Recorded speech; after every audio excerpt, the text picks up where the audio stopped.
you so much for being back here. I want to start by saying there are going to be some spoilers, so if you are not caught up on Game of Thrones, you may wish to keep the show on this channel. Don't turn or turn to another one, but maybe cover your ears, okay? That would be good, yes. That would be good.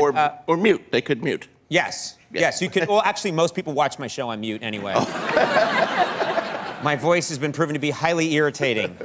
I'm going to start by saying that in one of the most recent episodes, again, Game of Thrones did not disappoint. You made a bold move, and you killed King Joffrey. And I have to say, look at that. It was another wedding. It was another wedding. Man, your weddings are awful.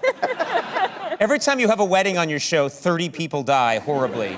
You know, we established that right in the first season with the Dothraki wedding. Any wedding that doesn't have at least 3 deaths is a dull affair. Right, yeah. No one's going to invite you to one, that's for sure. But I'm curious, I think King Joffrey, I was trying to think about it, I can't think of a character people have hated more. He was absolutely awful. Did you have any mixed feelings at all about killing Joffrey, or were you cool with it? Well, of course, I killed him years ago in the books. Yeah. So at that time, we didn't actually have an actor playing him or something. Jack Gleason, who played Joffrey, was actually like the nicest guy in the world. I mean, it was I can't imagine that. I can't imagine when you see that character and he's always saying things like, "What a nice little cat, kill it!" It's then hard to believe that he's a really nice guy as an actor. I think it's a good thing that I wrote the books before we started making the show, because when you make the show and you actually meet the actors, then it's harder to kill them because you say, "Oh, I'm going to make Jack will be out of a job then." And he seems so nice, and he told me he's buying a boat. That's right. I don't want to kill him. But I've done all the killing years ago, so I don't have to worry about it. Right, the show is just trying to catch up to the murders you committed years ago. That's true. Although, to be fair, David Benioff and Dan Weiss, who are the showrunners, they're killing characters who are still alive in the books. So as bloody as I am, David and Dan are always turning things up to 11. So really, no one is safe. Even the book readers who say, "Well, this character is safe. He's not in any trouble because he's still in book 5." May have an unpleasant surprise when. Now, was that an unpleasant surprise for you when you wrote the book and you really loved this character, and then they put a spear through his mouth? You know, is that?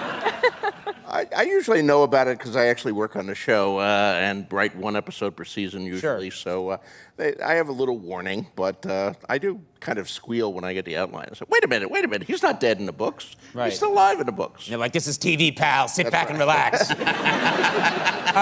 actor asked for a raise. We had to do something. So. They wanted air conditioning in their trailer. They're dead.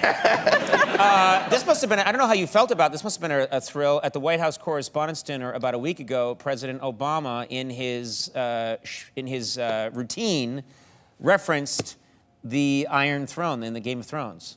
That's right. And you know, we would gladly give him one. We have about 6 or 7 of them. We gave one to a guy in Brooklyn recently. So, you give these away?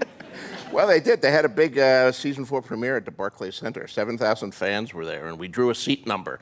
So a guy from Hoboken won an Iron Throne. Wow. There's a guy in Hoboken sitting on the Iron Throne? A pizza will be ordered. If I won one of those, I'd cut a hole in it and put it right over the toilet. This fits so great. I think we have... I just keep imagining a guy trying to get it home on the path tubes. Pushing it up the stairs. You know what? That makes me I want to get one from the show. I'd love to do an episode of this show where it's the same exact show, but I'm on an Iron Throne the whole show. But just is engaging in celebrity banter. And then Andy can use it as a toilet at the end. We should take a look, because it was really fun when President Obama referenced your show. Let's take a look. This year, I've promised to use more executive actions to get things done without Congress. My critics call this the imperial presidency. Truth is, I just show up every day at my office and do my job. Got a picture of this, I think.